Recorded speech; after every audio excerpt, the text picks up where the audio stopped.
Transmitting to you live from the Queen City, streaming to the world and beyond.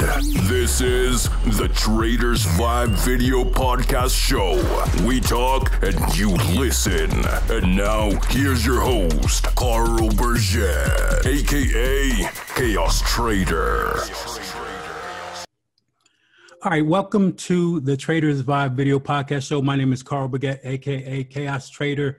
Every week, I am bringing you some of the most prominent traders in the business. And today, I am welcoming back Chris Capre of Second Skies. Once again, we're welcoming Chris Capre to the show.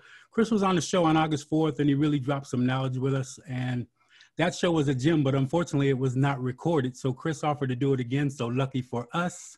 Chris is a professional Forex trader and mentor, specializing in price action trading and the Ichimoku cloud. He is the founder of Second Skies Forex, which he started in 2007. Chris is also one of the most widely followed trading mentors in the world in over 100 plus countries. Chris also is one of, if not the most educated traders in the Western world when it comes to Ichimoku theories, and I consider him Ichimoku Sanjen of the West.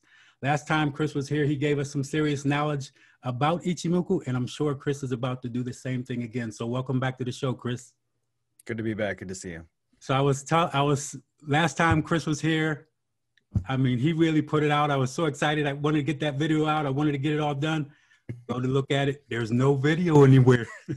I didn't record it. I was so heartbroken because I felt terrible because it was such a good session. I was like, I got to tell him I messed up the record. He's going to be pissed. But actually, Chris took it in stride. So. Well, we get to do it again. It seems like we have a slightly busier crowd today, so I think it's kind of working out in our favor. Yeah, that's good. So we want to talk a little bit about, for those that don't know you, let's talk about Chris first, who you are. Tell us how you got really started trading. Tell us your journey to become Chris Capre, Second Skies Forex trader.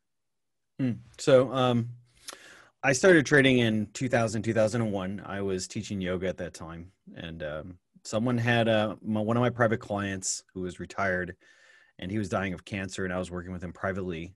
I got to know him over, the years and became a good friend with him. And one day at his house, he came up to me and handed me a book. And he just said, I was reading this book and I had the weirdest intuition that I need to give you this book and you need to read this book and I think you should do this. And it was a story about a guy who just kind of like me recently graduated college and wasn't quite sure what he was going to do, and got a job opportunity to trade currencies for kind of an obscure trading outfit in Japan. And so I gobbled up the book in like 3 days, and I felt like, yeah, I want to do this. And so I was already, trading stocks, investing in stocks and mutual funds, but, I wasn't really taking it as a profession or as a skill that it is. And so I said, okay, well, I want to check out this Forex trading. And keep in mind, back then, there was only about 6 websites on the planet that had information on currency trading. So there was no foundation of knowledge.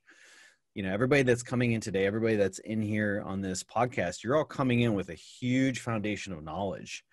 And, even at that time, Ichimoku was pretty much unheard of completely in the West. It was just so obscure, very few information on it, only like a handful of articles on the internet. So just imagine what it was like to trade with that limited access to information. So I went to my local Borders and was reading Stocks and Commodities magazine, and they had a thing for a free demo account in Forex trading.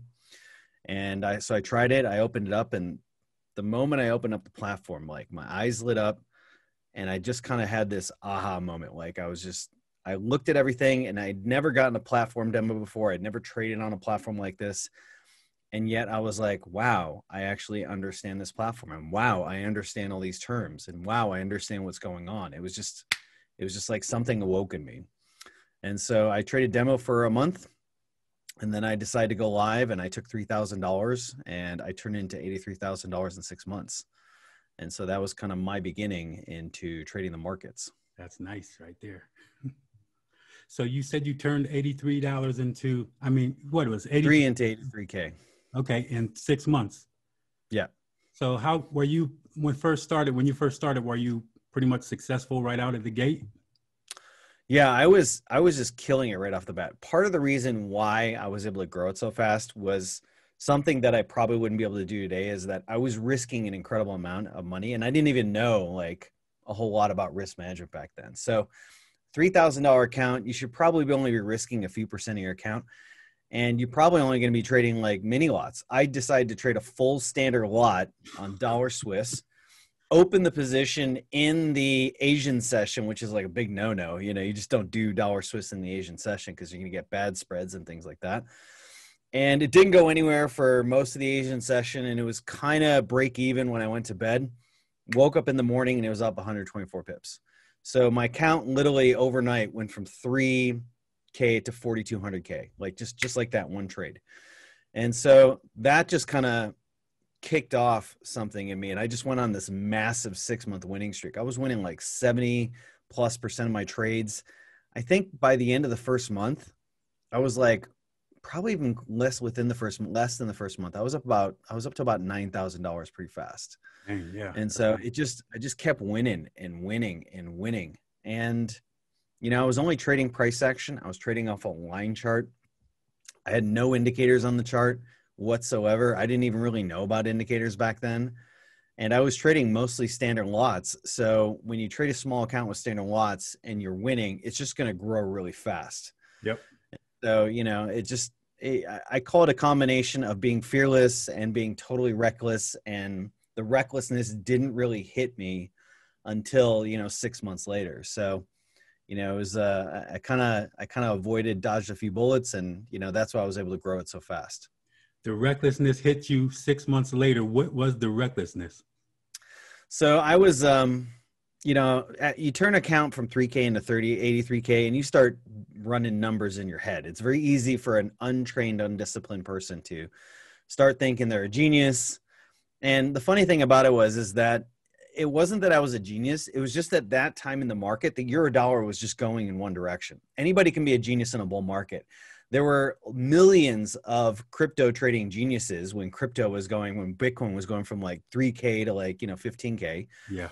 Anybody can be a genius. But then when you actually have a two-way market, that's, you know, kind of when the tide goes out and you really see who's swimming naked. So, you know, at that time, I kind of let it all get to my head. You know, once you turn that into 383K without any training, and you start thinking you're the best thing in the world. Mm-hmm. And I kind of fell into that trap. So I was walking down Van Ness Avenue in San Francisco, and I was actually thinking about buying a Lamborghini. That's how, like, I was like, okay, in a month or 2 or 3 months, I'm going to be able to buy a Lamborghini. And literally that night, I went home and I put on a 10 standard lot trade on euro dollar, and something happened overnight and it just collapsed in front of my face. Oh man. And so like in 15 minutes, I was down like 25K. And by the end of the month, I was down 50K. So the recklessness had finally caught up.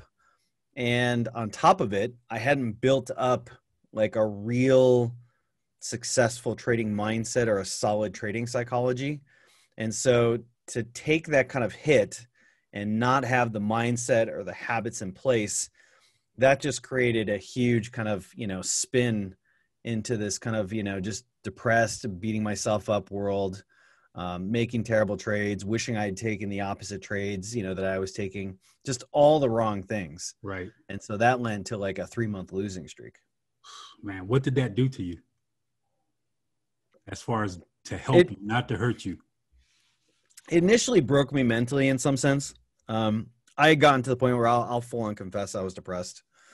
And I was sitting on my couch one day and I was just like, the final coup de grace for that experience was, so back in the day, NFP used to be a legit market mover. Like when I first started trading, Alan Greenspan was the central, he was the Federal Reserve chairman. And when he came into his room for his FOMC meeting, traders were making bets based on how big his briefcase was. If his briefcase was like full of papers, they were making more bets. And if it was like less, then they were making less bets. Like it was insane. Yeah. So NFP, euro dollar, dollar Swiss, all these pairs could move like 100 pips in the first tick. Nowadays, it's like all muted and everything. So it's nothing compared to what it was. It was like Wild West back then. Yes, definitely. And so I had a trade on dollar Swiss again, and I positioned myself to be long right before the NFP position, the NFP number came out. And like 5 seconds before the NFP number came out, I just had this weird feeling, and something in me broke my decision to trade what I, had already traded prior to NFP. Like I committed to a trade, had a trading plan, everything like that. And I flipped my position like 3 seconds before NFP. NFP comes out, and I went from long to short, like 3 seconds before. Bam, NFP hits, skyrockets like 130 pips in like the first minute.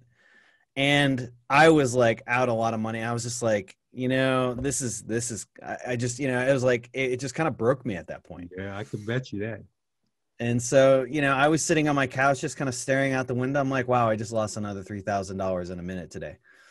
And, my friend, and I wouldn't even, I mean, he's a friend, but he's not like a good personal friend.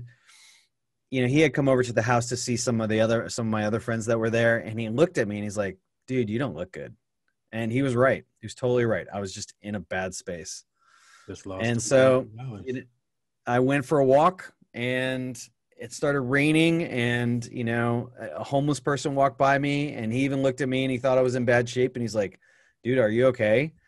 And how do you, like, what's your response to that? Like, you have a house, you have money in the bank, you have, a job, you're able to put food on the table, and a homeless person walking by you is asking if you're okay. It's not a good personal experience. That'll put you in the dumps even more.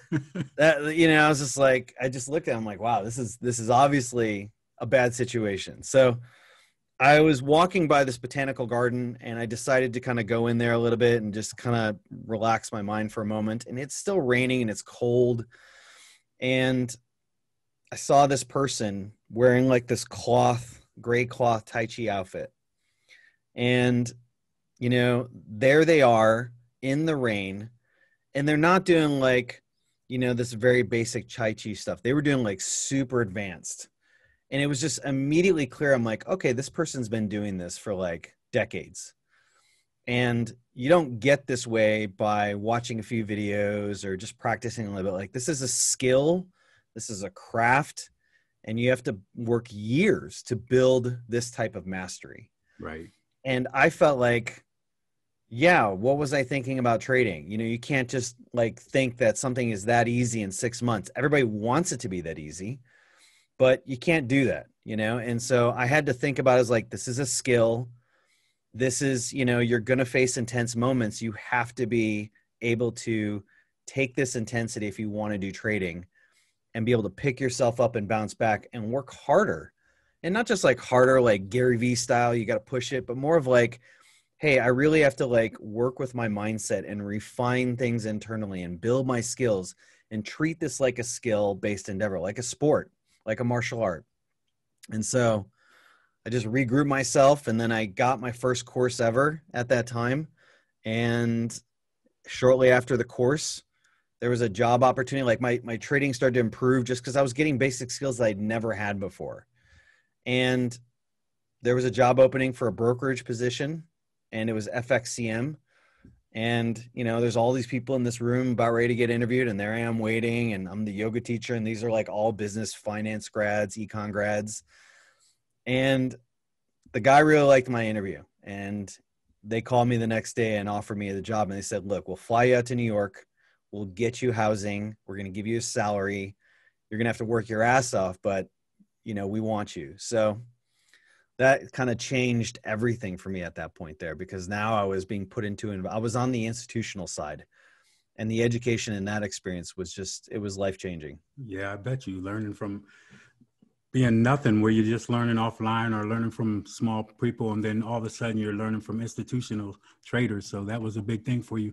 But what would you say now to, like, say traders now that suffer this kind of, like, because I know people, it's hard to trade Forex right now. You got, maybe they say about 94% failure rate. What would you say to traders now who are going through kind of that same thing that you went through, or what would you let them know about trading?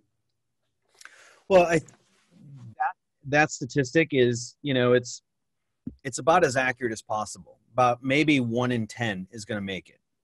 And so if you think about it, that's actually way better odds than like becoming a professional basketball player.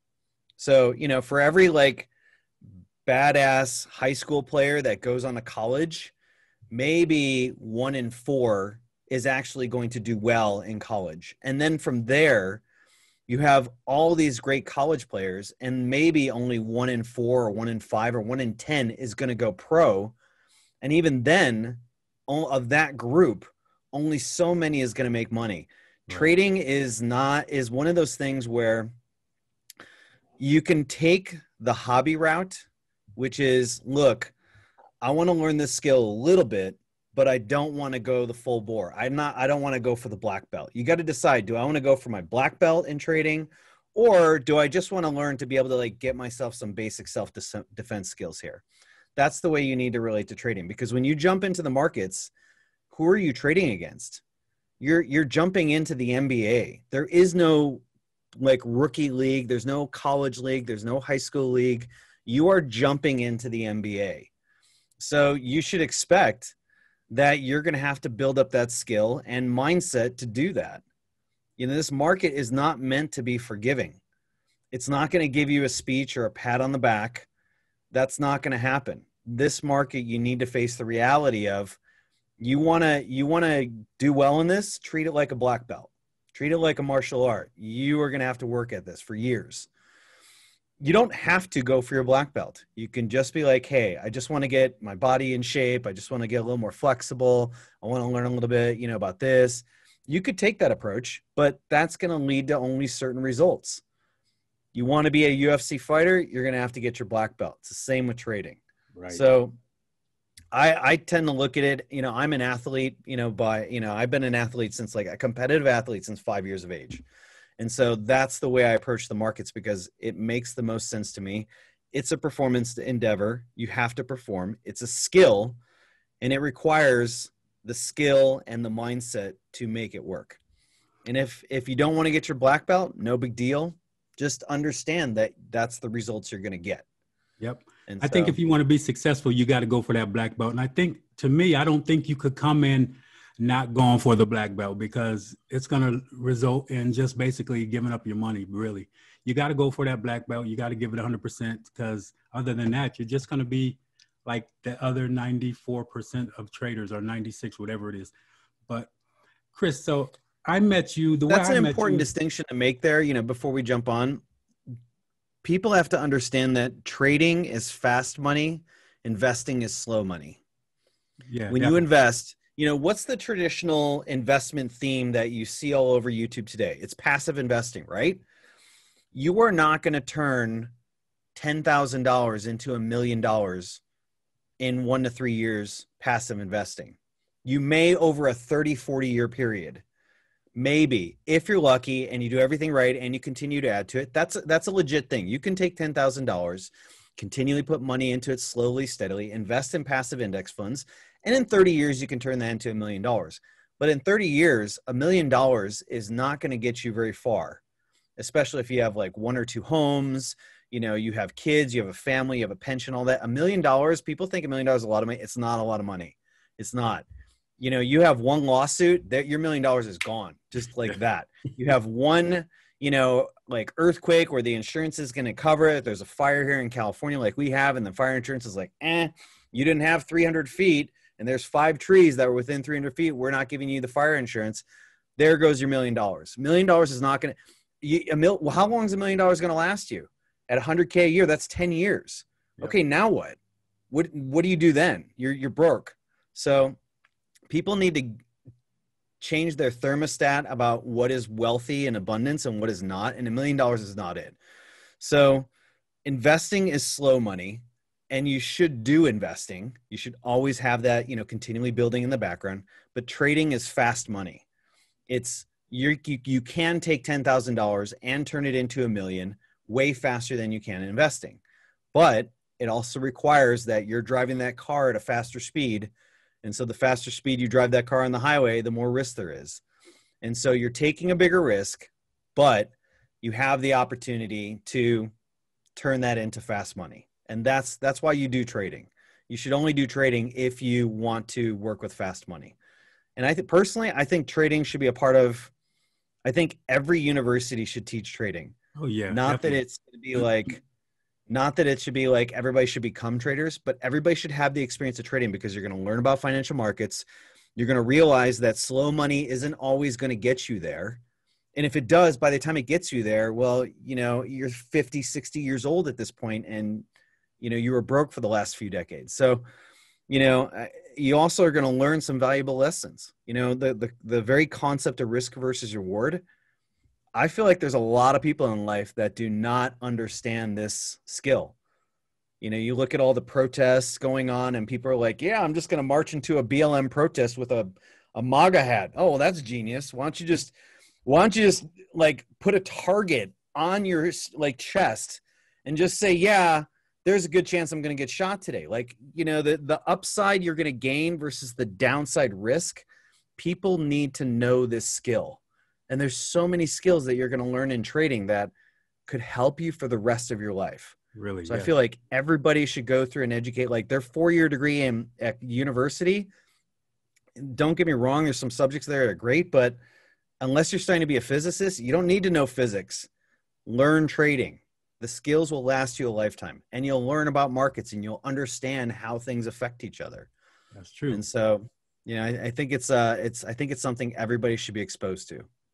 I believe that. I mean, because, you know, you go to school to be a doctor, you know, you got to go to college to become a doctor, but to become a trader, be a dentist, you got to go to school. But to be a trader, so everybody does it. Everybody can do it, but not everybody learns the right way. So that's a big thing. So I want to tell people the way I met you, Chris, was I think it was about 2010, 2009, somewhere in there. But anyway, I had already been studying Ichimoku.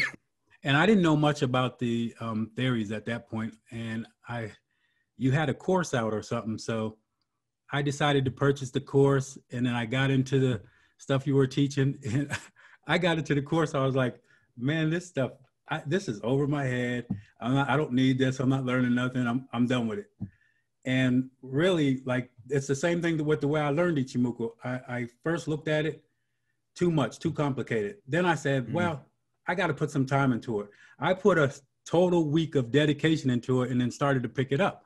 So when I started to go to your site and try to learn that, I gave up on it. But little did I know that later that was something that would be very important. And, you know, I didn't know the theories back then. So that was something that was important. And that's why I tell people I think you're one of the top Ichimoku people in the U.S. right now. But so tell us, Chris, how did you... We know your trading strategy. I'm going to tell people that I know that you trade Ichimoku and price action. And you told us before that Ichimoku was like your secondary and price action was your primary or something like that. How'd you put that? Yeah. So in my opinion, Ichimoku is a specialized skill. It's very specialized. It's not what I would call a core skill. Like price action is, you're always looking at the candlesticks on the chart. There's no way, even when you got Ichimoku on there or not on there, the candlesticks remain. And I believe that Ichimoku is a specialized skill. And so in price action being a core skill. So I want to dedicate a slightly larger portion of my time to price action versus Ichimoku.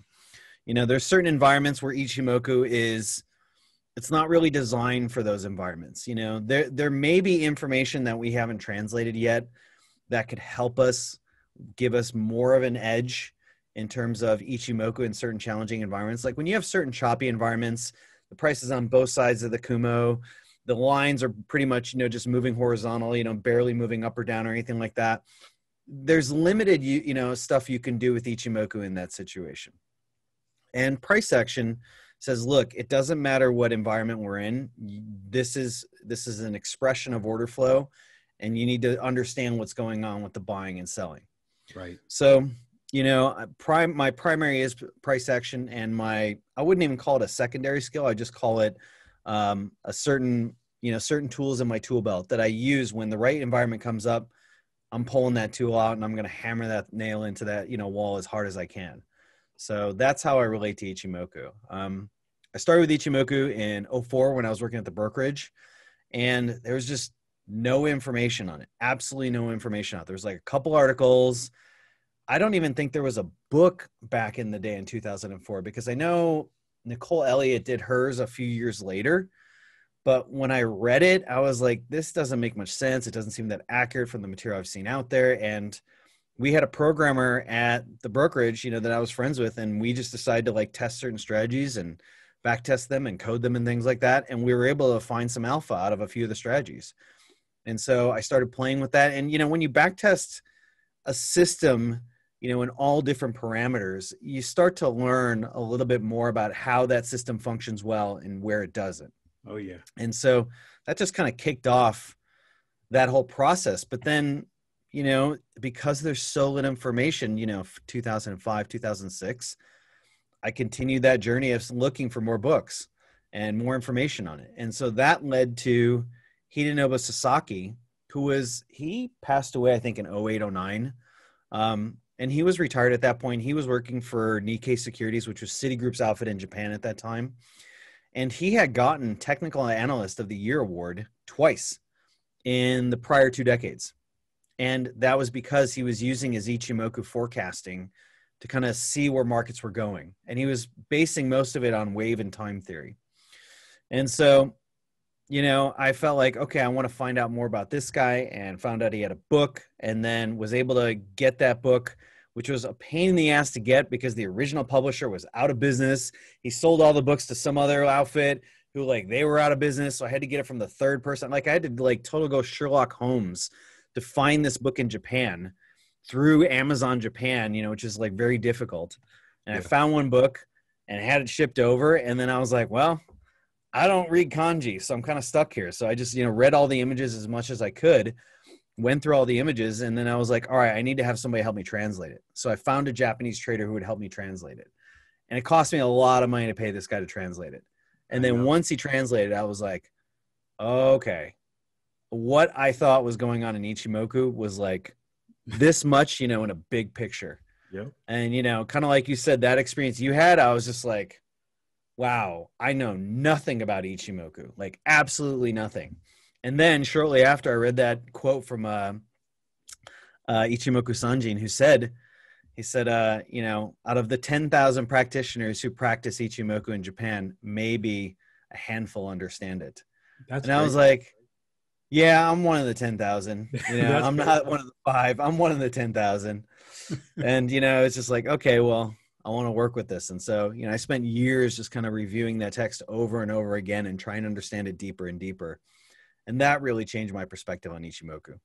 Right. So we're going to go to the charts because I know people want to see the charts. So let's talk a little bit Ichimoku before we talk price action. But just to show people, you got those books with you again?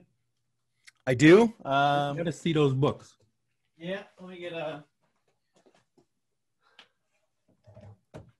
So I don't have Sasaki's here, or maybe I do. I might have Sasaki's. Okay, maybe not. It's possible it's in there. I'd have to look through the books, but these are 2 of the original 4 from Goichi Osada. So you can see, and here's the other one. And it's very interesting because when you bring the book out, there's this extra paper and you're like, what is this? And so here's the book, but then I haven't actually unpacked this yet. So they actually have the charts on these giant pieces of paper. It's hysterical. They write them out and they write each. Yeah, they have the charts printed out on paper that you got to take with. I'm like, wow, really? It's nice Japanese paper too, which is kind of interesting. I'm like, I don't want to mess this up, So I have books 1 and 2. I met when I went to Japan in February. I met Goichi Osada's grandson, and he decided to educate me a little bit more in Ichimoku. And he's like, yeah, there's not 4 books, there's 7. But Goichi Osada never published 5, 6, and 7 because 1 through 4.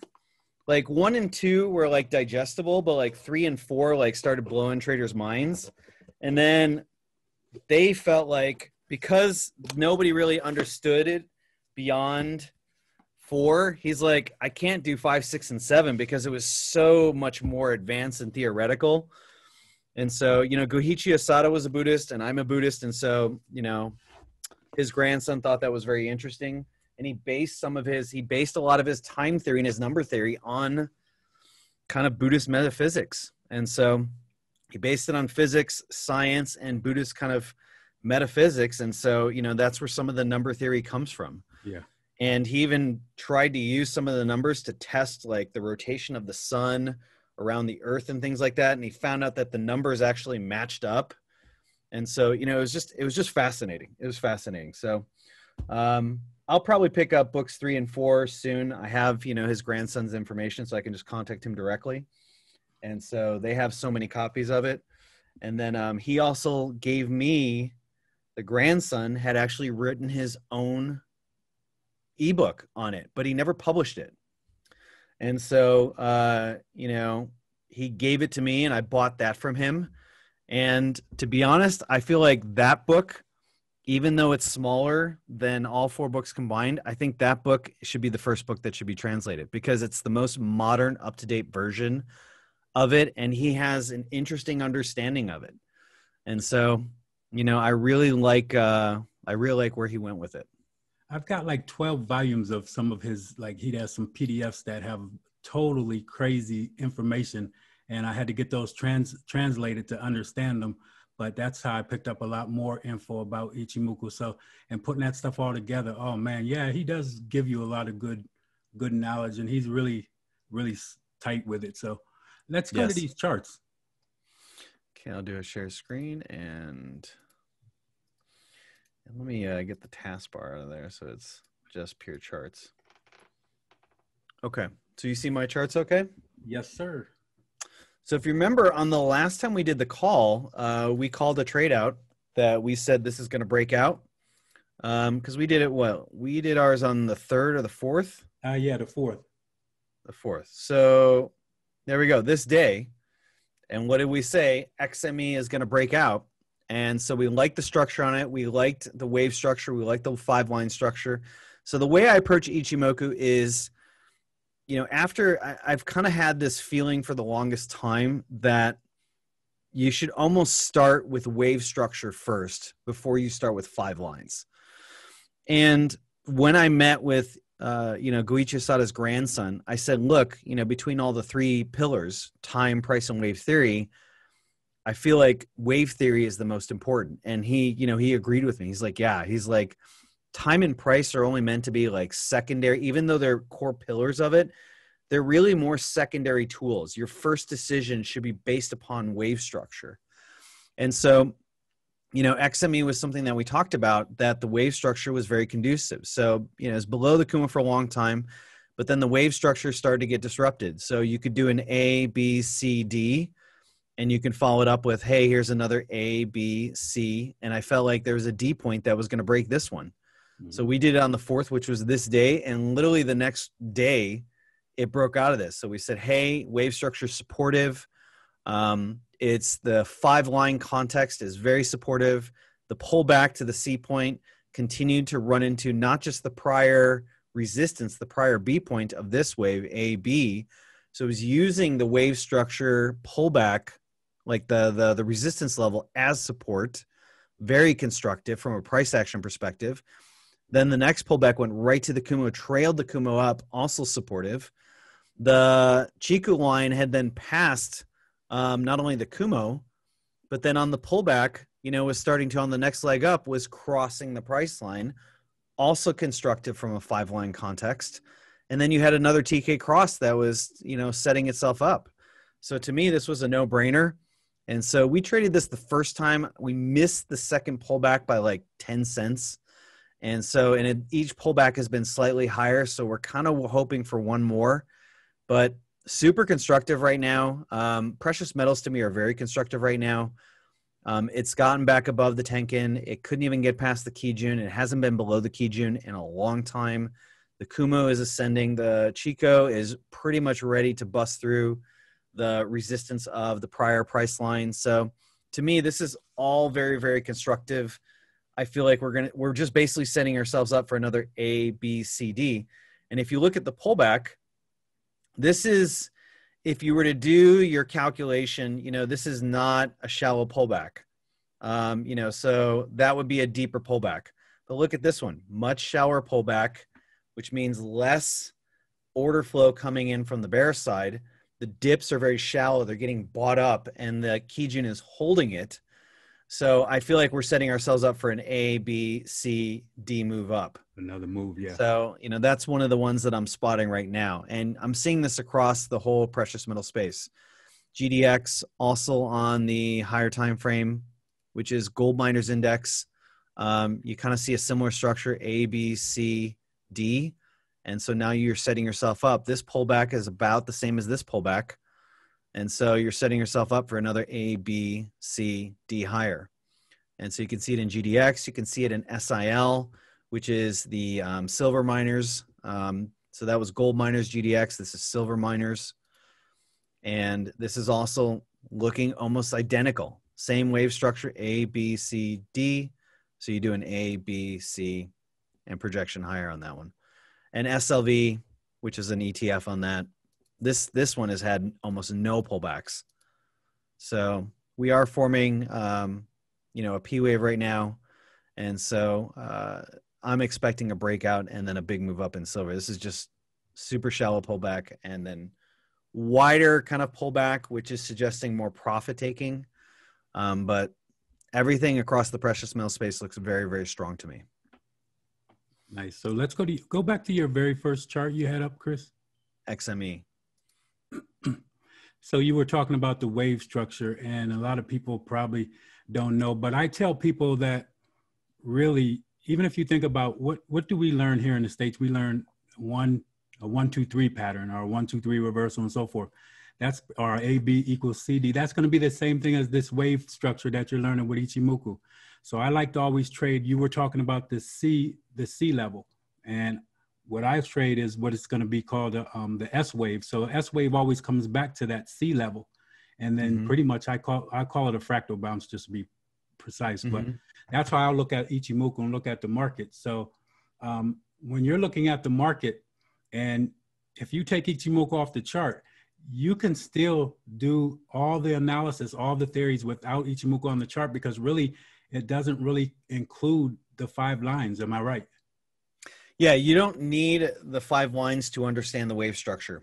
And so, let's just do this for a second here. Let's, there you go. The wave structure is still totally intact. And you can see here, like, there are some subwaves in here, but let's say we do an A, B, C, D. Well, C point here is holding right at the B point. That's very constructive. Why is that constructive? It means that the wave structure is not being disrupted in any way whatsoever. So what would be disruption? Disruption doesn't mean the end of the wave structure. It just means that the wave structure itself is breaking down at least on one aspect of it. So we have A, B, C, D, and this C right here, A, B, C, is holding at B. If this C point was dipping past B, then that means that part of that wave structure, that prior wave structure, was being broken a little bit. It was being disrupted. This wasn't being disrupted. The market had 3 takes at the same B point, and it just couldn't get past it. So that's the market telling you, like, look, the structure is in place. What was a prior key swing point, the B point, is now the floor for the next leg up from C to D.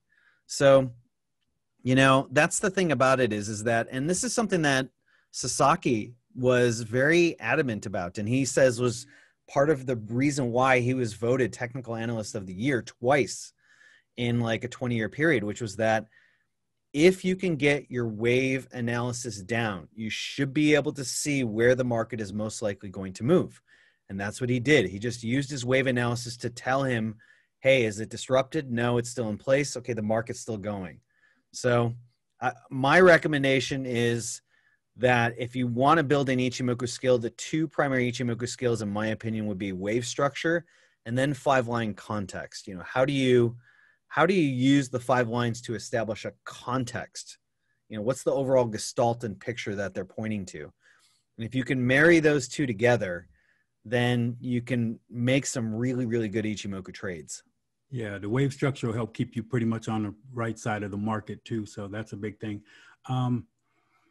we talked about a little bit about Ichimoku, but you're also one of the top price action traders. So let's look at some price action. Tell us a little bit about what you do. So what do you do on a daily routine? So when you wake up, what's your routine, Chris? So let me open up a pure price action chart. And so when I trade stocks, when I trade stocks or FX, I day trade stocks on the New York Open, and I also swing trade stocks, and I swing trade FX. I also trade options. I trade commodities. I trade global indices. I trade bonds. I trade it all. 20 years into the game, I feel like, I have permission to trade it all. And so when I open up my charts, and so with stocks, you're doing a little bit of scanning before you actually look at charts. And so, the scanners, if you're going to be day trading, well, you use scanners to isolate, hey, what are the big momentum movers for that day? What are the big volume movers? Especially pre-market, because that tells you where there's institutional interest. But once let's just say I've gone through that scanning process, and let's say I've picked out 10 stocks that I think could be a great day trade or swing trade for that day. Well, this is the chart I'm always looking at. It's 4 time frames. So you got 5 minute, we have our lower time frames in the upper half, and we have our higher time frames in the lower half. So I have a 5 minute, a 1 hour, a 4 hour, and a daily. And with stocks, my 5 minute is my day trading time frame. And my 1 hour is kind of important because if you know stocks, you should be trading with VWAP. But you can't just trade with traditional VWAP because traditional VWAP is only designed for that particular session. Luckily, somebody came up with an anchored VWAP that shows how when you anchor it to different time periods. So traditional VWAP is anchored to the session and it resets each session. A weekly VWAP is anchored to the week. And then you have monthly VWAPs. And you often can see that the markets will pull back to these weekly or monthly VWAPs. So they provide us with pullback opportunities. They provide us with trade opportunities. When I'm day trading, I will literally, the first thing I will look at is, let's just say I've got my 10 stocks down. Next thing I got to do is analyze the price action. So I start with the weekly and I just want to see, hey, where am I at now? And am I running into any major support and resistance? No, I'm not running into any major support and resistance. Okay, now let's start looking at, the intraday timeframes. Do I have any structures on the 4 hour or 1 hour chart? And is the pre-market looking good on the 5 minute chart? If it looks constructive, I'll reference it with the 1 hour and 4 hour and say, hey, does this fit within the overall structure? If it does, then I'm setting up day trades for that particular day. Let me interrupt you. If I don't see any day, I'm sorry, say that again. Can I interrupt you real quick? Sorry. Please. So you're saying structure. So a lot of traders don't understand structure. What do you mean structure when you're talking, oh, I see structure, or I'm looking at this structure or whatever? Yeah. So let me take a 2-minute step back and then I'll come to structure. So my theory about trading price action is I trade price action contextually. I don't trade candlestick patterns. I trade context. And the context is like the overall gestalt and structure of the order flow. So my belief is that there are 4 types of information that you can make any trading decision from. That's technical, which is charts, technical patterns, fundamental, macro, GDP, earnings, things like that, sentiment, and flow-based. And so sentiment could be like put call ratio, it can be COT, but COT is lagging by a week. So, and then you have order flow. And doesn't matter which one of those 4 arenas you're making your kind of information from to make a trading decision, they all have to converge at one point. And what's that one point? That one point is order flow. It has to become an actualized trade that becomes a buy and sell decision that gets activated in the market. If you put an order up and it doesn't get activated, that order doesn't mean much at all. It has very little meaning to the market. Only when your money becomes activated does it become actualized order flow.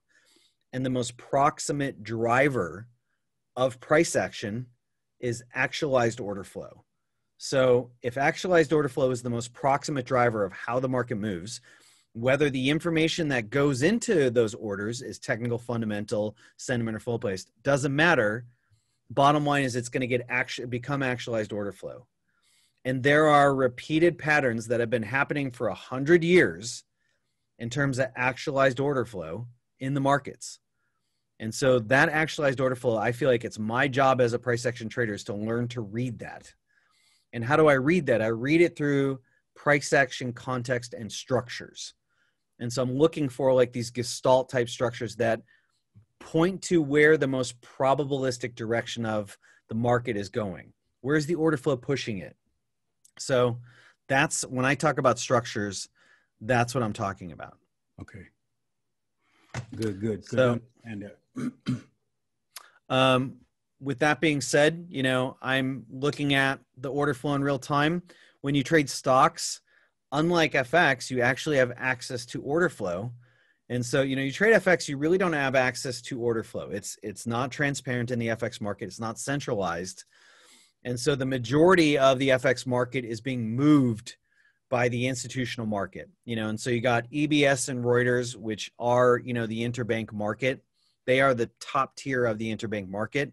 Reuters controls a certain amount of FX pairs, and 90% of the order flow in those FX pairs are the top of the tree. And then the interbank 13 banks, 15 banks, they are the next level of the tree. Retail traders, we're not getting access to that order flow. So when you trade FX, you don't have access to that order flow, which is it makes it more challenging to some degree. With stocks, it's centralized. You can see the order flow in the market, or the majority of it. You can see it through the time and sales, and you can see it through the DOM. So DOM is level 2. That's showing you what bids and asks, what's bids and offers are in the market right now. And the time and sales will show you what's actually actualized in the market. And so when I trade stocks, I'm combining my price action analysis with my order flow analysis. In FX, I just have to rely upon technicals. And so in some sense, it actually, in my opinion, if you start off with FX, you start off with a disadvantage, but you also have an advantage, because if you're more reliant upon your technical skills, then your technical skills have to be better. Right. Because they don't have that order flow information. And so a really good FX trader, once they make the shift to stocks, they feel like, oh my God, I got a whole new bag of tools here that's going to give me insights on what's going on to the market.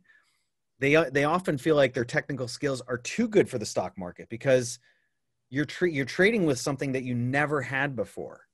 And FX markets force you to become a really, really good technical trader. Unless you're trading at a bank where you can get access to some of the interbank order flow and what's going on with hedge funds, you have to be a sharper technical trader. And so to me, I actually find it an advantage that I start off in FX and then am now doing lots of stock trading. So I'm a new trader and I want to learn pretty much price action trading. What do you recommend? We have an entire course that got 60 hours of material dedicated to that. It's called the Price Action course. But, let's just say you don't want to take a course. We have tons of videos and articles on it. Watch those inside and out, and you need to practice. And why do I say that? Well, to learn these structures and context that I've learned through 40,000+ hours behind the charts, how does Tom Brady, who's in his 40s now, why does he still have one of the fastest release times of a quarterback today? So release time for a quarterback is the moment the ball is hiked, how fast are you throwing the football on average? And his average is beating most of these younger guys. How is he doing that? Well, he does it through mental representations. When he walks up to the line of scrimmage, he looks at the defense, and his brain has seen so many of these defensive formations that they've formed this massive database of patterns of what defenses look like when they're going to do this, or when they're going to do this, or when they're going to do this. And so because of that, he sees the patterns. He's able to make his reads really fast because he already has a plan in place before that ball's even hiked. And all he's just doing is within that 2.6 seconds, which is amazing to you hike the ball, you have 2.6 seconds. I couldn't throw a football. I couldn't even figure out who I'm going to throw it to at that point. He's able to process all that information super fast. How do you do that? Mental representations. That's what you have to do with price action. Yep. You have to expose yourself to these patterns over and over and over again till the point where they're completely subconscious, so that when you see the pattern, you don't have to think about what it means. Your brain's just like, I know what this is. This is a breakout pattern. It's squeezing, the sellers are getting squeezed out. The rejections are smaller. This is going to break out in the next 5-10 minutes. I'm going to push with this. This is huge momentum. Everything's in place. Like, you don't have to think about it. Your brain just knows this is a breakout pattern and I'm going to get in, and you pull the trigger. And as you do that, you want to transfer the patterns from conscious mind that you have to think about it. Like, oh, what pattern is this? I don't know. It looks like a breakout pattern, but I'm not totally sure. It's got this and this. You have to shift from that to make it automatic. You have to make it subconscious. Yep. And then from there, you start getting into the subtler details of the pattern. Little things will start to reveal themselves. You're like, oh, this breakout pattern has now 5 wicks to the upside. Why is it doing that? Why does it keep getting rejected? Is it going to shake me out? Maybe I want to wait till the shakeout happens. And then all of a sudden you see it's about to break out, and then boom, there's that one candle drop. Well, you picked up the subtle pattern ahead of time that there was a potential shakeout coming, that they were going to try and lure people into that. And then bam, there's a shakeout. And then the next breakout's going to happen. That's what you need to do. You need to have screen time. You can accelerate this on a simulator, because a simulator can show you these patterns way faster than the real-time markets ever can. And so you need to build up your database. You need to build up mental representations. And that screen time is not trading time. Screen time is basically, you guys need to be, instead of trading that week, you're looking at charts all week and looking at going back over the history of charts and so forth. That's what Chris is talking about, screen time.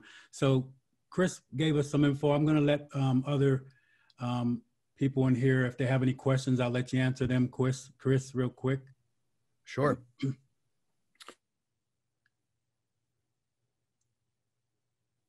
I talked about how I approach trading as like a martial artist or like an athlete. And so, I want to, if you think about it, if you play, like in the US, there's a sport called American football.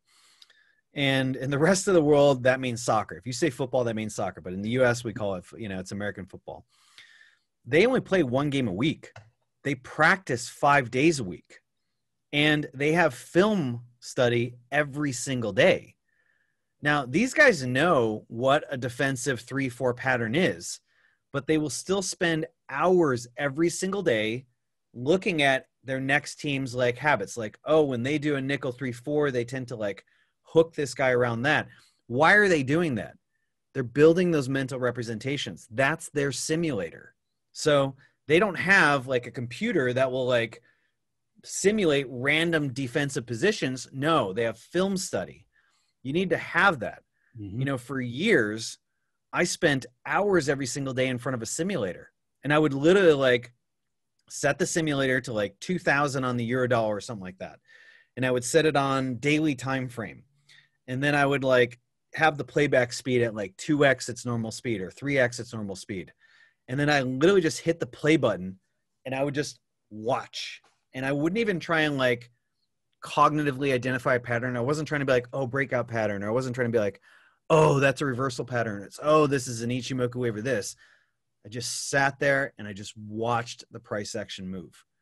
And all I did was just take it all in and just take it all in. And I would literally go through like 15 years of the price action.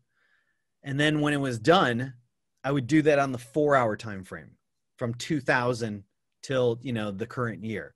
And then I'd go into the 1-hour time frame. And then I go on the 5-minute time frame. And by the time that was all done, I had spent hours in front of the simulator over like a week or two. My brain had absorbed so much data and patterns that when I actually started to trade, that was in there. All that information was in there. And through enough time, it eventually assimilated into like, hey, I know what this pattern is. This is this, but oh, they're going to shake me out this way. So it was just starting to become automatic. That's your film room time. Your simulator is your film room time. That's good. And it's very important that you do that. Whether it's Ichimoku or price action or whatever, you need that time on the simulator. Good, Chris. I like that. You could look at some of the questions they're asking if there's anything you want to answer. And also, sure, before you get out of here, make sure you take us to your website so we could see what you got and what people could do to get in touch with you if they want to become a member or whatever. Sure.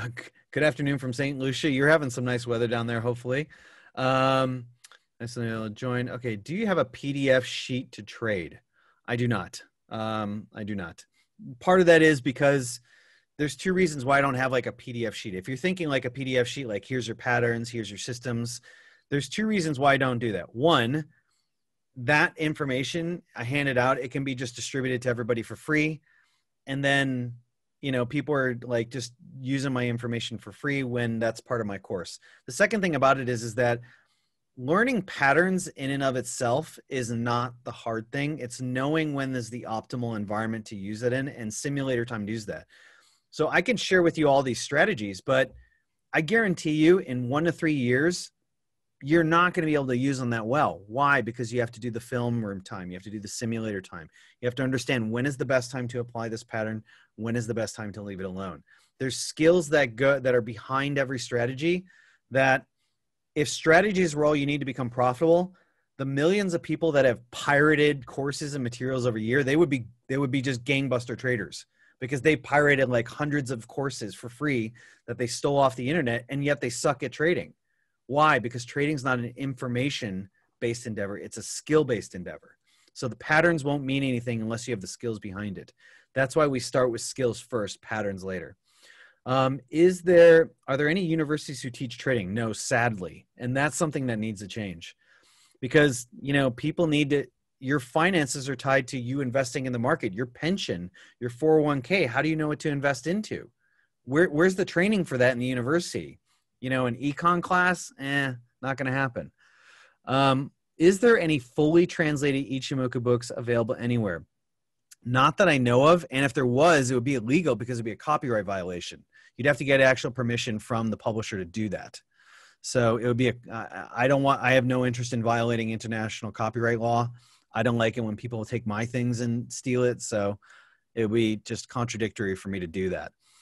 Do I use market profile at all? No, it's something I thought about dabbling in like, maybe like 2 years time, like take an entire year to learn it. And then if I like it, use it. And if not, toss it. So every single year, I usually take some sort of skill that I'm going to work on. Last year was options.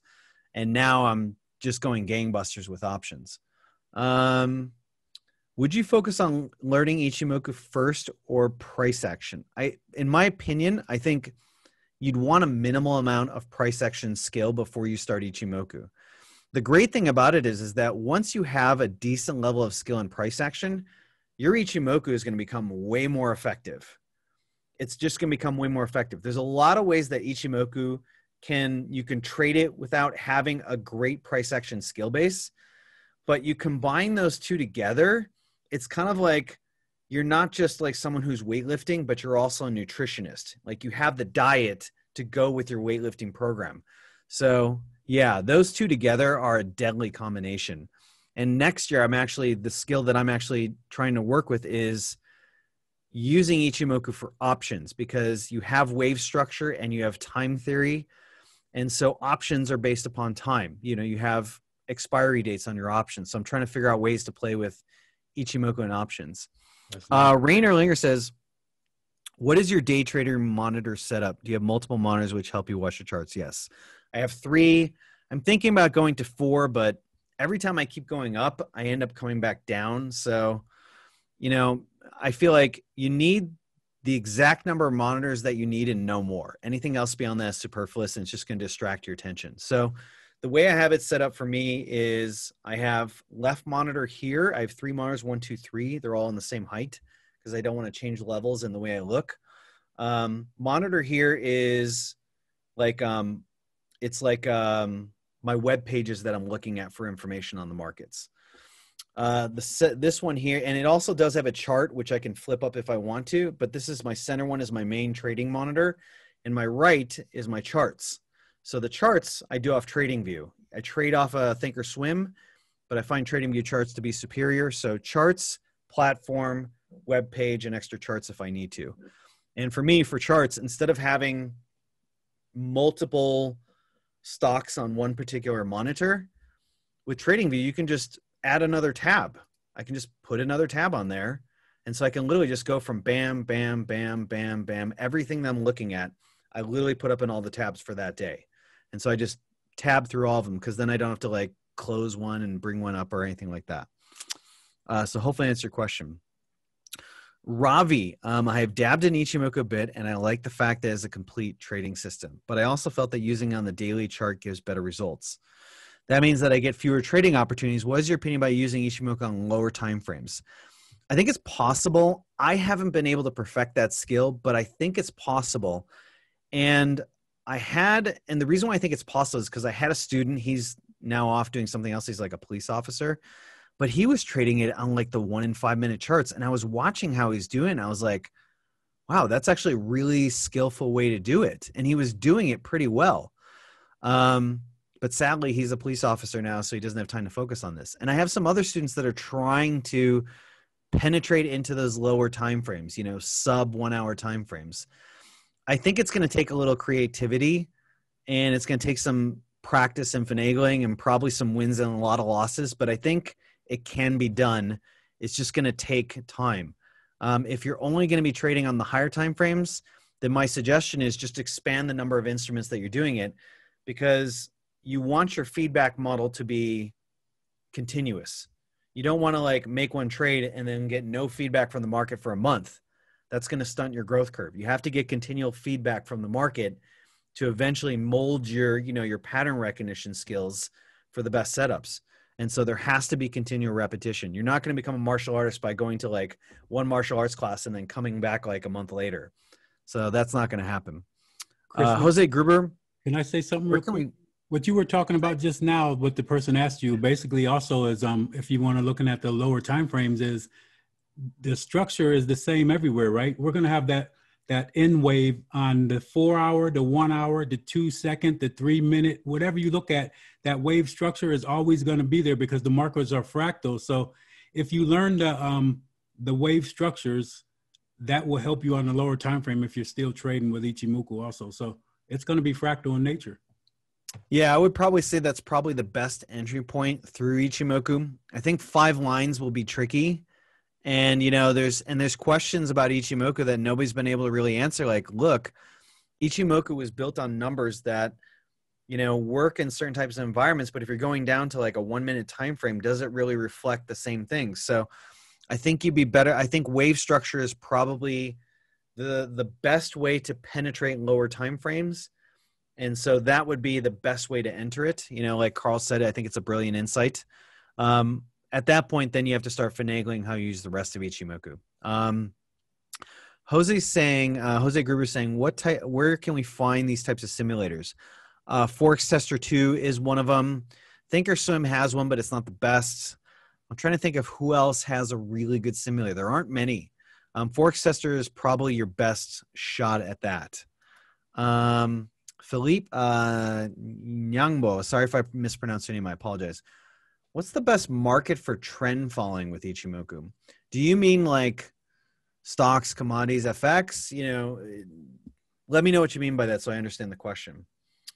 What's my favorite time frame? I don't have any like a single favorite time frame. I'm a multi-time frame context kind of guy. And so I think the best way to relate to time frames is think of them like lenses on a camera. So if you were a photographer, would you ever just like take pictures at like one zoom setting? No, you wouldn't.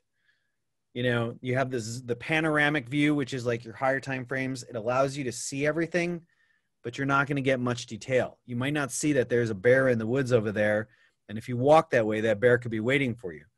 But you start using your zoom lens, which is going to lower time frames, you're going to see more detail, but you're not going to see the complete picture. And so I feel like you need to have a mix of both, higher and lower time frame context. So my favorite is 5 minute, 1 hour, 4 hour, and weekly. Philippe's back again.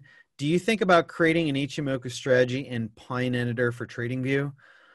Not really. If I was going to use TradingView, I would use it for hinting at certain structures, but I'm not a programmer. I don't think I'll be a programmer in this lifetime, so I'd have to rely upon others to do that. And the person would have to get me. But if I was going to start using coded strategies, I would do it in such a way that I would use it more to find patterns versus the actual execution. I don't find it to be the best idea to have a program doing all the execution for you. What was that firm back in 2015 that it wasn't Jeffries, but it was another one that they had an automated program and an update in the Windows operating system, one line of code that was like just one line of code in thousands of line of code had interfered with their algorithm. And instead of the algo just doing one executed trade, it started going into a feedback loop. Oh my And God. within hours, they were down $400 million. The firm dissolved. Oh my All it took was one line of code to just totally blow up a firm that had been there for decades. Yeah. So until we can develop like AI systems that have like 7 layers of redundancy to make sure that doesn't happen, I don't think an EA is the best way to do it, because all it takes is one mistake and decades could be gone. And so I would rather use it for, hey, we've spotted a wave structure pattern or something like that. And then I can go in and, decide if that's something I want to trade.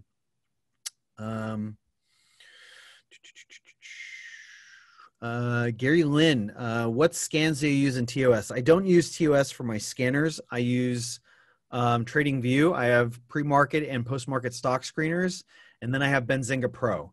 I think Benzinga Pro is probably one of the best out there. So yeah, I use those 2 scanners. What indicators for price action do I use? Just the 20 MA. Price action is the indicator in my opinion. Others say Ichimoku is designed for JPY pairs. Is that true? No. You got to remember that back in the day when Goichi Asada was doing most of his research, remember he was a journalist. So he was like an investigative journalist. And so he was someone who knew how to do research as a journalist. And most of the charts actually in the book are of Japanese stocks. The majority of them are not currency pairs. And there weren't many currency pairs that were traded in any sort of public way. You got to remember, read to FX trading back when he was, doing all this, it wasn't available. So the only way he could have done research on Japanese pairs was, and there were no computers at that time. So where's he getting? He's getting printouts of charts from friends. Like the stocks were widely available. They were in the Japanese papers. The charts were in the Japanese papers. He could get all the data and then have it all entered, and put in and things like that and analyze it. So the whole idea that Ichimoku is designed for Japanese pairs, that's a fallacy, in my opinion. You got to think of it was created in the 60s. Many people did not have access to like 5 different cross pairs on the yen. So I don't agree with that statement. Yeah. How much wave analysis is subjectivism? I would say a decent percentage of it, but some of it's not. It's pretty clear when you have a P or a Y wave. Those are pretty clear to construct. The subjectivism in wave analysis could come from more starting points, but keep in mind, we know what, an NT pullback is versus, an N wave, or, we know the different types of price calculations and pullbacks, so an NT calculation is a very shallow pullback. It's not going to pull back, more than 10% of the prior I wave up, but you start looking at some of the deeper pullbacks, those are 50% plus. So we know it's a mix of subjectivism and some, absolute objectivism for sure. P waves, pretty straightforward. Y waves, pretty straightforward. N waves in and of themselves are straightforward. The subjective part is, where do you start the N wave? So hopefully that answers your question. Yeah.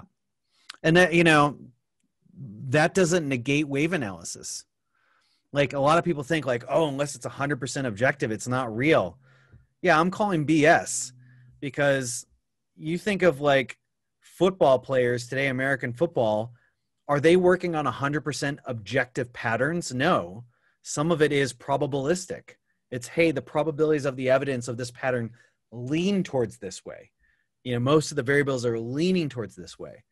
That doesn't negate the value of it. It's just pointing to greater or lesser probabilities. And so whether some of it's subjective and some of it's objective, in my opinion, it doesn't matter. We're talking about patterns that repeat themselves. And as long as the underlying variables are there, then you have something with greater or lesser probability. Okay, we got one more here from Bongani. Any best momentum indicator oscillator to combine with Ichimoku?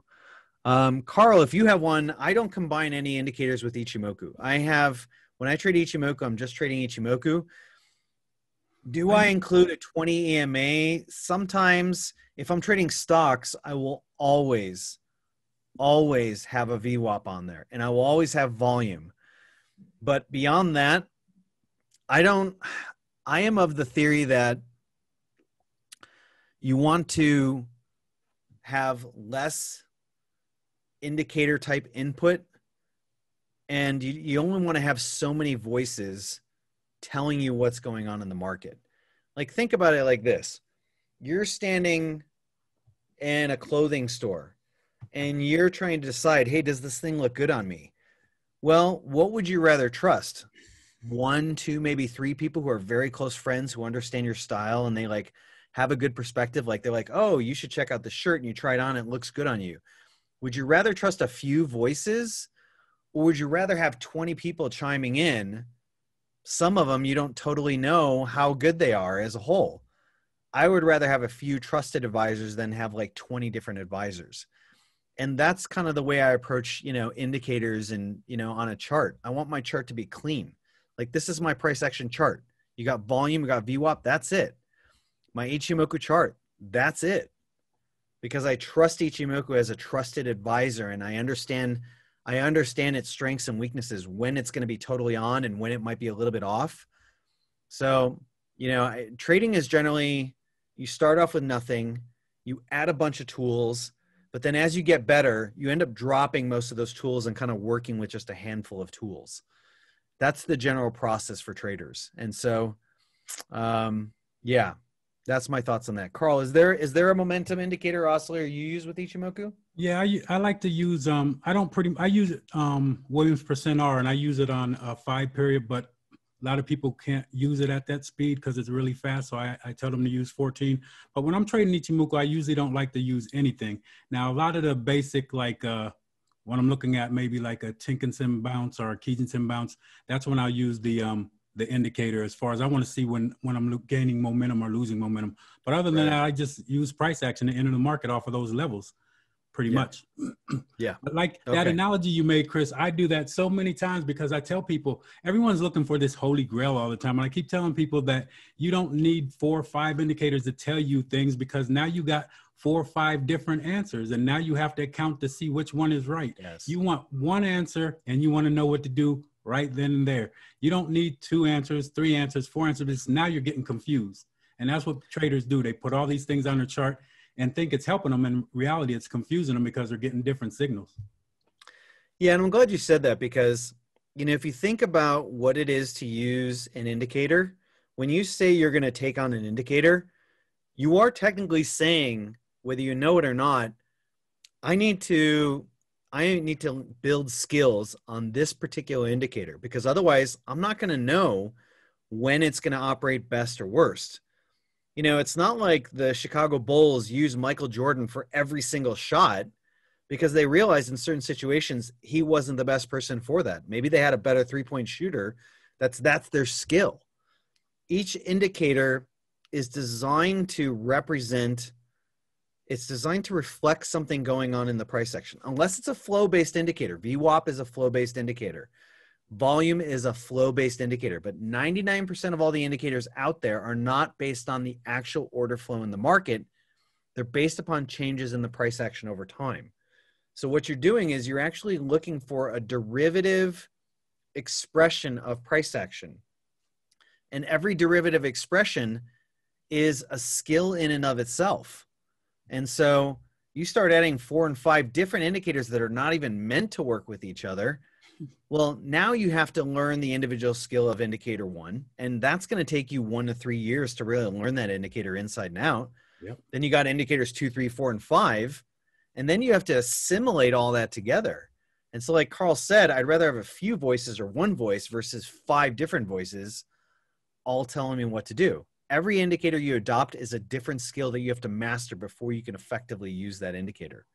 So that's why we've chosen Ichimoku and price action, because we feel like We trust those voices. We know when they're like the best type of advice to use. And we've dug into the skill of that, over years and years and years. So, Glenn Gary Ross, how do you qualify overbought? I don't. It's possible. Does Williams percent R quantify overbought or oversold?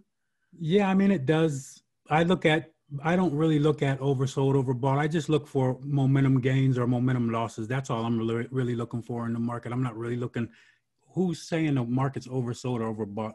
I mean, that's not the main thing you want to really think about. You want to think about, do I have the momentum to continue long, or do I have the momentum to go short or whatever? So I don't really look at the oversold, overbought aspect of it. Yeah, I think you bring up a very interesting point there, which is that you kept mentioning momentum versus overbought. Things can remain overbought or oversold for long periods of time. Yes. I would consider in many ways the major U.S. indices right now, the NASDAQ, the S&P 500, to be overbought. But it doesn't matter if the order flow is continuing to push it. If the momentum is still there, why would you trade against that momentum? Because something's technically overbought. If momentum's there, it's going to oftentimes carry things in that direction where the momentum is. Just go stand in the ocean, find an area where there's a strong undertow. You have a really good idea of how powerful momentum can be. So, I think momentum is as Carl said, momentum's far more powerful than overbought and oversold. Okay, we got a few more questions. Rael Bay is saying, what's VWAP? VWAP is volume weighted average price. So going back to a stock chart.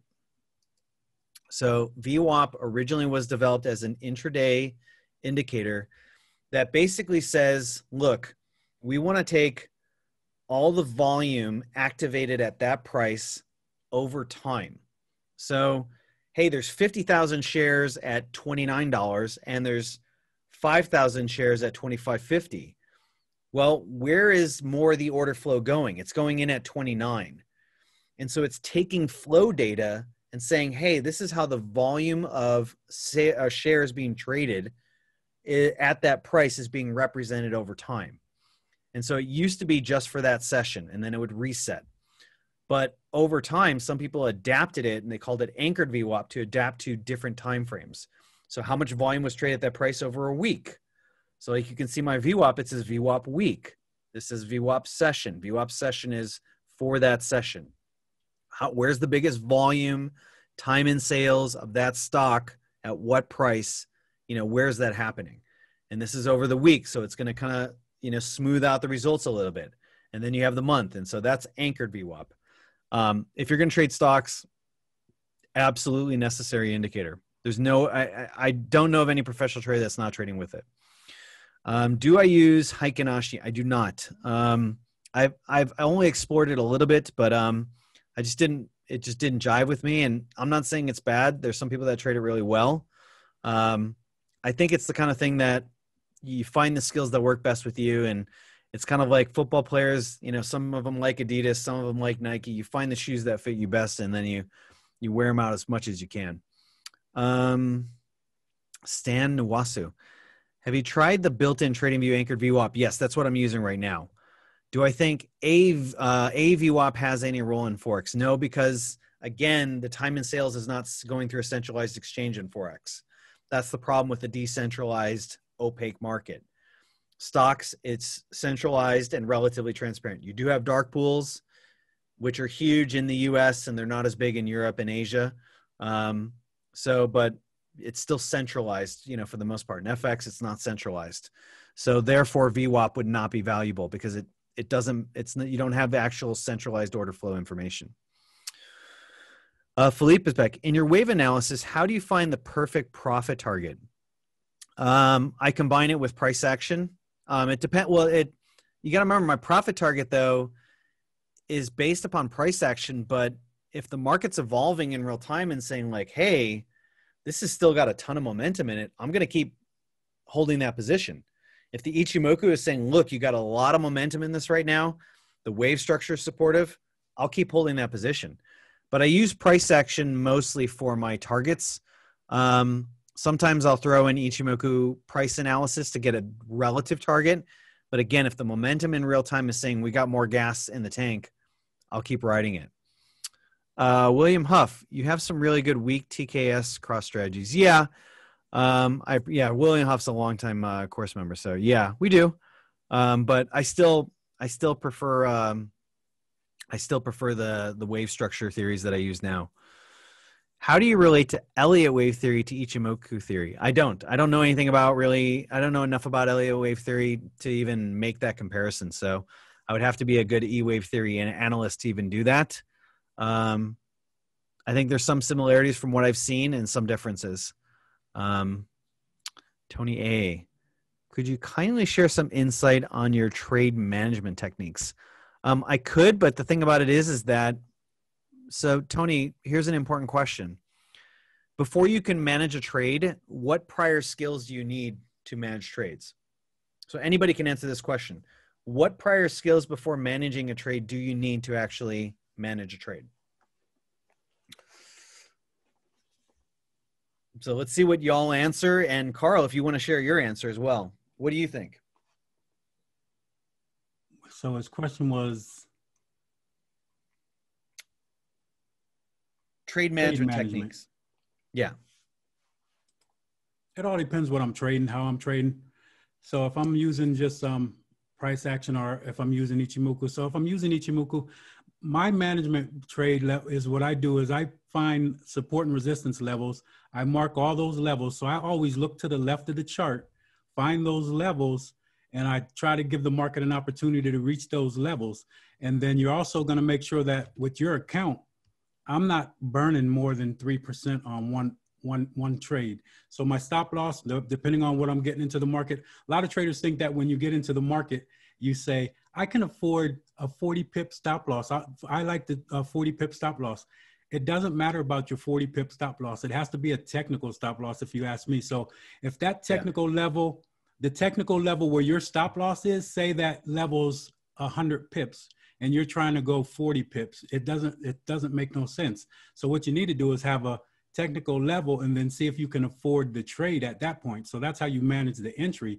And then managing the exit of the trade would be just looking for your support and resistance levels, or maybe you got a 20 EMA on there or something like that. And then when price gets to that level, you watch the price action. If you're starting to break lows and you're in a long trade, you probably want to start thinking about taking profit. But also, depending on how many lots you have in a trade, then you start cutting lots, or maybe you take half off the table, let the rest run, or whatever. So that's what you could do there. Right. Okay. So let's see. A couple of the members had said, find good entries. Okay. That's cut your losses and let your profits ride, risk to reward first. Okay. So to break this down, to manage a trade in real time, the one minimal skill you have to have in place is you have to be able to read the price action in real time. You have to be able, as Carl was mentioning, support and resistance levels, momentum, all these things will determine, hey, is it better for me to stay in the trade or is it better for me to exit the trade? So that's a real-time skill. Well, to do that, it helps to be able to read price action on multiple time frames. So you first have to be able to read price action really well in one time frame, but it helps to have multiple time frame analysis. Okay, so these are just some of the skills that you need to manage a trade. But what is, before all that, what's one primary skill you have to have? You have to be able to commit to your trading plan. If you can't commit to your trading plan, well then, and your trading plan is, okay, well, I'm going to get in on this pattern and I'm going to buy here and I'm going to sell here and I'm going to exit here and things like that. If you can't commit to a trading plan and establish that you are going to commit to your trading plan, regardless of all the emotions and thoughts and worries and FOMO that comes in, well, then how could you commit to a trading plan that's evolving by managing the trade in real time? So we take the theory that before we teach you trade management techniques, you have to first establish that you can just analyze the price action context, pick an entry, pick a stop loss, pick a target, and stick to that plan. We call it the set and forget test. And my students have to do 100 trades of that. And they have to do it with like 98% accuracy, meaning that 98 of 100 trades, they stick to their stop loss, entry, and take profit. Because if they're fiddling with that, if they can't commit to just entry, stop loss, and take profit on targets that are not moving, like their take profit is fixed and their stop loss is fixed, well, then how are you going to do it when it's even more complex? Like, oh, well, there's this pattern and it's suggesting that this is going to break down, but then this is saying the momentum's here. Trade management is an evolutionary thing. It's evolving in real time. You may have had a target, but then you're like, hey, man, this is going to blow right through this. I need to keep holding on to this trade. Price action, Ichimoku saying, this is going to keep running. I'm going to hold on to this. So it's evolving. So your targets all of a sudden are going to change in real time. Well, how can you commit to that if you haven't even established that you can even commit to a simple set and forget trading plan? So the answer to the question is, one of the primary skills you need is the ability to commit to your trading plan. Good one. If you can't do that, you have no business managing trades. You have no business even learning it, in my opinion. You could do it, but you need the statistics to show that your trade management is better than your set and forget. And how do you do that? A journal. That means you have to do your set and forget test to like 100 trades. And then you take the same trades on a different account and you're like, hey, I'm taking the exact entry, stop loss, and take profit, but I'm going to manage this one. And then you need 100 trades to verify that and say, hey, which one performed better? You need stats to do that. So first, commit to a trading plan, learn that skill, establish that you can do it regardless of all the fears and emotions that come in, and you enter the trade and immediately goes in negative and you start worrying. No, I'm going to commit to my trading plan. I'm going to hold to the entry, stop loss, and take profit on this. I'm not going to adjust anything. Show that you can do that. Then you can start focusing on management techniques. So that's my answer to your question. I'd be happy to share that if you can show me that you've done that and you're a member. Just coming in to say hello. The great stuff, guys. Thank you to that. Could you please show the website of the simulator? I didn't understand very well. I'll just type it in here in the chat. Forex Tester. I think they're on 3 or 4 right now. You can just Google that. We also have a link on our website to that. What does Carl mean by a technical stop loss? Basically, I mean, like, if you're at a level and you're about 20 pips away from a support and resistance level, actually, let's say you're about 30 pips from a double bottom, right? And you're going to say to me, well, I can afford 15 pip stop loss. I'm just giving numbers, for instance. The market easily could go to the double bottom level again. So that's the technical stop loss level that you have to have. You can't make a stop loss level based on pips or anything like that. It has to be based on technical, and then you fit your money management into it. You can't, I don't think you could say, because when you take a trade, you want to try to be as close to support and resistance level as you can. So even if you look at like the trades that Chris was showing, he showed you the first chart he showed you, he was doing, I think it was a Kumo breakout. What was it, a bounce or something? Anyway, he was it was right actually a wave structure breakout on XME. Yeah. Here, I'll show you right here. So this was the way the ABC. We were projecting a D higher, and so we were waiting for the C breakout to get long. And so where did we take that trade on the 4th right there, right? So looking at that level where Chris is showing you, look at the low where Ichimoku Kijinsen is right there. If you can't put your stop loss down there, then you might as well not even take the trade. And basically really that low, you could say the low of that rejection candle, if you can't be below that, because that's where you're going to get stopped out most of the time, is the market's coming back to that point and then go your way. So I think you always need to be at a support level, which would be your Kijinsen in this case. And if you can't afford that, then don't take the trade. Basically, you want to take that trade. You'll say, my stop loss is at that Kijinsen, and what I'm going to do is measure how much it's going to take for me to fit this into my trade management as far as like 2-3%, and then I'll take the trade. So I probably have to cut some lots or whatever. So that's basically what I mean. I don't think you can. And a good thing that Carl said here, MT, to your question was, did you see how he's talking about risk first? So beginning traders, and it's not just beginning traders, it's beginning investors. They think about profit first, and then they think about the risk. They get all excited about the profit. Wow, I can make $100,000 on this, potential investment. That's awesome. And only then later do they analyze the risk. A professional trader looks at risk first. They want to know what's their downside, because that's the real measurement of, hey, can I take this gut shot? If I can't, I don't want to stand in front of this guy swinging at me, basically. Yeah. Professional traders look at risk first. They don't get caught up in the profit, because the profit the profit could always be way more than you think it could be. That's, again, managing things in real time. But you have to be able to accept the risk. If you can't accept the risk and it doesn't fit within your plan, then you got to move on. So super important that Carl mentioned that. When you take a trade, think of it as loaning money to a family relative. You may get it back and you may not get it back. You may not. So exactly. Priyanshu Singh, are Ichimoku time cycles similar to Fibonacci time cycles? Honestly, I don't know because I'm not an expert on Fibonacci time cycles. So hard to say. This is a question for both of us from William Huff. Do you both place credence in fractals and head fakes? I'm not sure what you mean by head fakes. I agree with the overall sentiment that the market is fractal in nature. I find that to be true. I don't have the same sophistication that Carl does in terms of that methodology, but I agree with the overall idea behind that.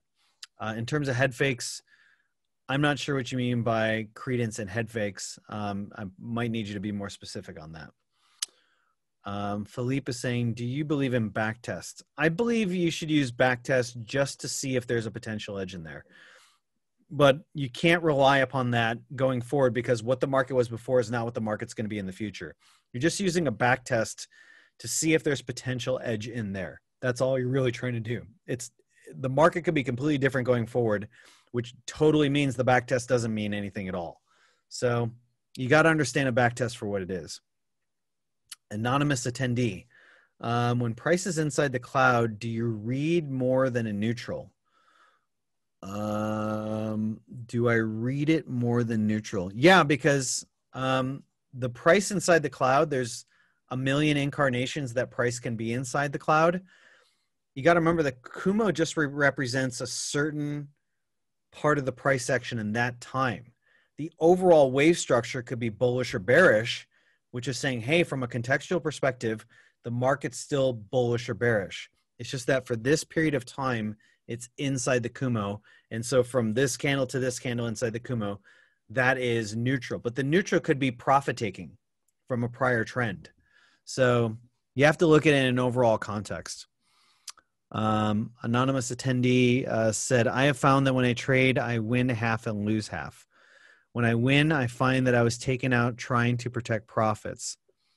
What's your advice here? When I win, I find that I was taken out trying to protect profits. So if I understand it correctly, you're adjusting your stop loss to lock in. So the answer to that is data. You need to start looking at the numbers. You need to look at all of your wins and you need to segregate all of your trades. This is the analytical skill of trading. You can't just be a good technical trader or price action reader. You can't just have good risk management. You can't just have a good trading mindset. This is the analytical skill of trading. You need to look at all of your wins and start tagging them like, hey, this one I adjusted stop loss to this. I adjusted stop loss to this. These trades, I just let them run to their full take profit and I didn't adjust the stop loss. You need data and over enough trades to show, hey, I am better when I do this versus this. So the answer there is data, not opinions. Analyze your data, review your data. If you have enough trades, you should pretty much know if you're doing enough analysis and you have enough trades, you should know what is your best methodology for trading because you have the data to support that. Right. So you need to start digging into your stats. That's what you need to do. Do I have a certain program for risk and position control? No, I do. It's my brain. My main profile for managing risk is the risk of ruin profile.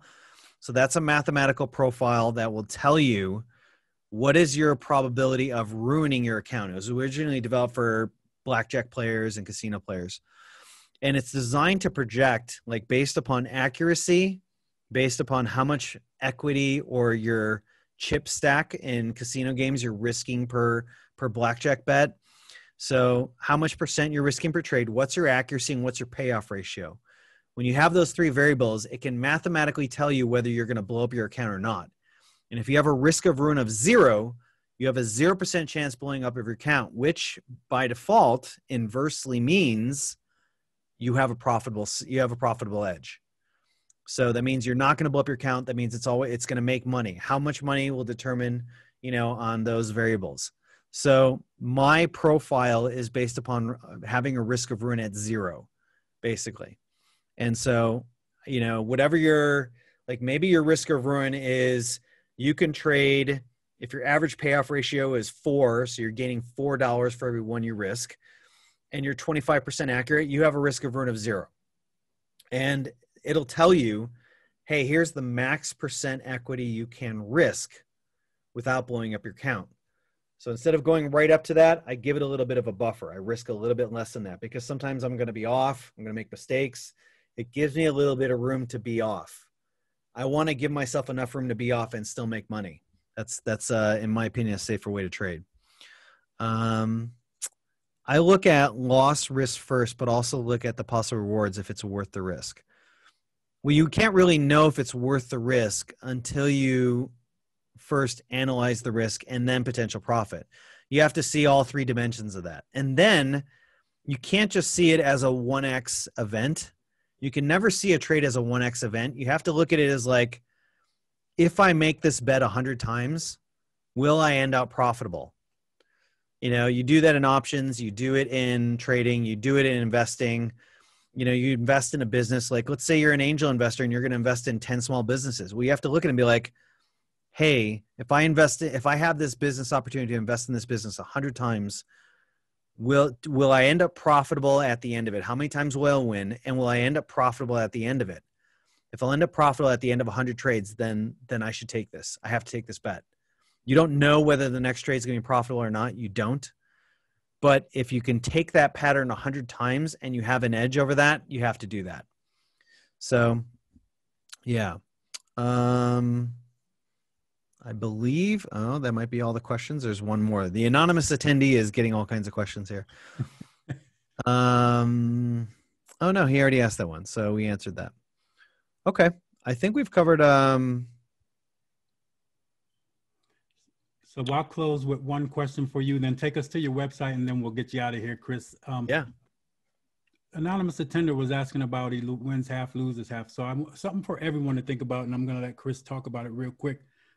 So Chris, do you trust your trading system? So basically what I'm asking Chris, if he trusts what he does, when he makes a trade, does he feel confident in what he's doing?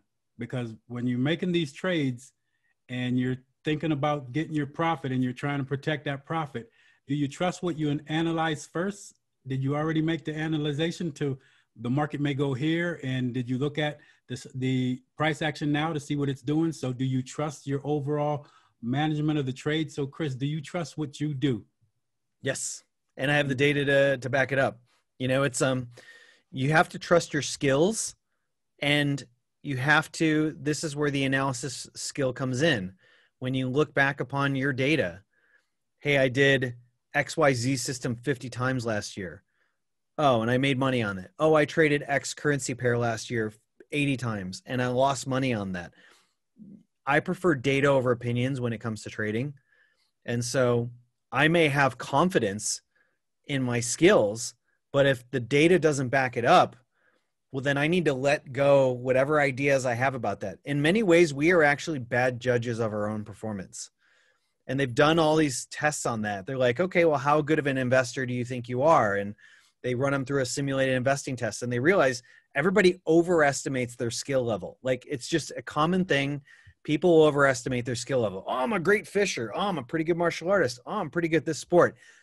The statistics show very clearly we tend to, as humans, overestimate our skill level.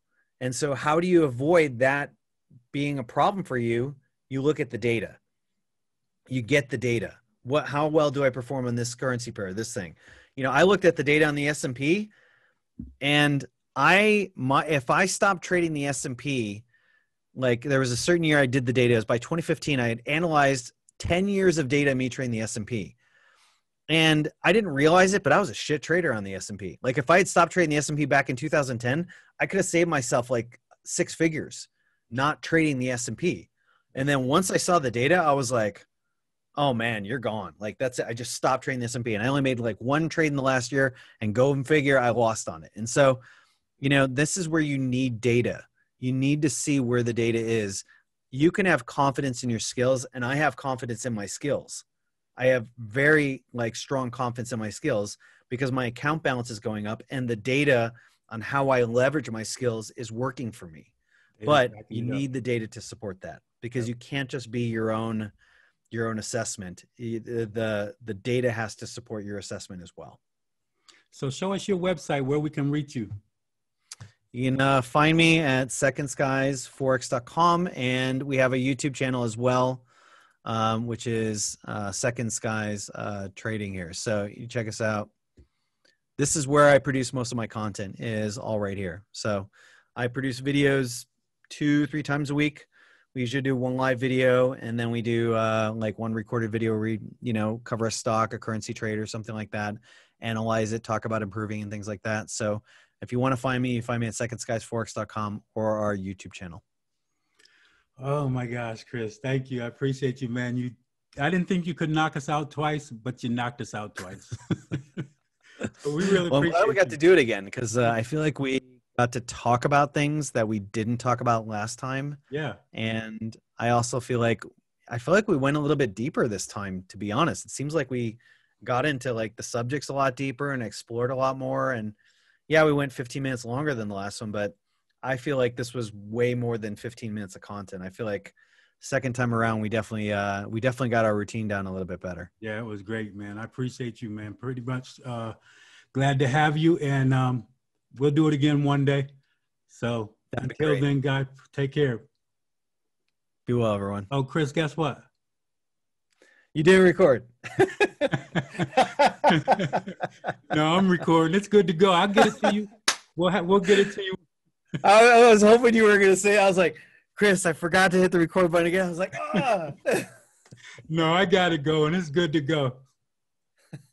So I'll get it to you sometime tonight or tomorrow early. Very cool. Very cool. All right, Chris, thank you, my friend. It was good seeing you again. You be well. You too. Thanks. And everyone else, thank you. Appreciate you for coming to the session, and God bless. Have a great one. So long.